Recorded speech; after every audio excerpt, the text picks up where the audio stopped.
What if the challenge you keep trying to escape is the very classroom God is using to develop you? I know that is not what we want to hear, because when life gets hard, most of us do not say, Lord, teach me. We say, Lord, get me out. Get me out of the pressure. Get me out of the delay. Get me out of the uncertainty. Get me out of the struggle. But what if the exit is not the first lesson? What if growth is? This message is for the person who feels like life keeps handing you tests you did not study for. You are trying to build your faith, trying to get your money right, trying to grow your business, trying to fix your habits, trying to walk in purpose. But every time you take a step forward, something challenges you, and you keep asking, why does this keep happening? Here's the big idea. Challenges are not always interruptions. Sometimes they are instruction.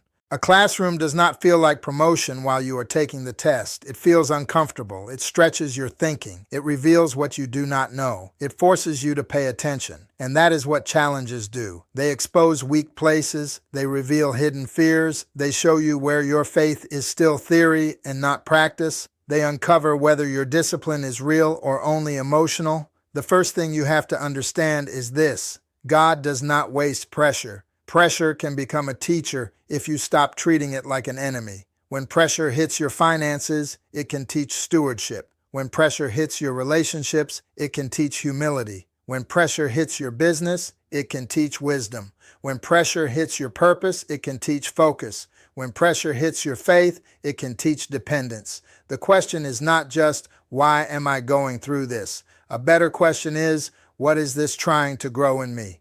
Because if you only want escape, you may miss the lesson. And if you miss the lesson, you may repeat the classroom. Some of us are not being punished. We are being prepared. But preparation feels like resistance before it feels like readiness. Think about a seed underground. It is dark, it is buried, it is surrounded by pressure. But that pressure is part of the process. The seed is not being destroyed. It is being activated. And some of you are in a hidden season, but God is not finished. The roots are growing before the fruit shows up. So here's the practical step. Write down the challenge you are facing right now. Then write these 3 questions under it. What is this revealing? What is this requiring? What is this developing? That simple exercise changes the way you see the situation.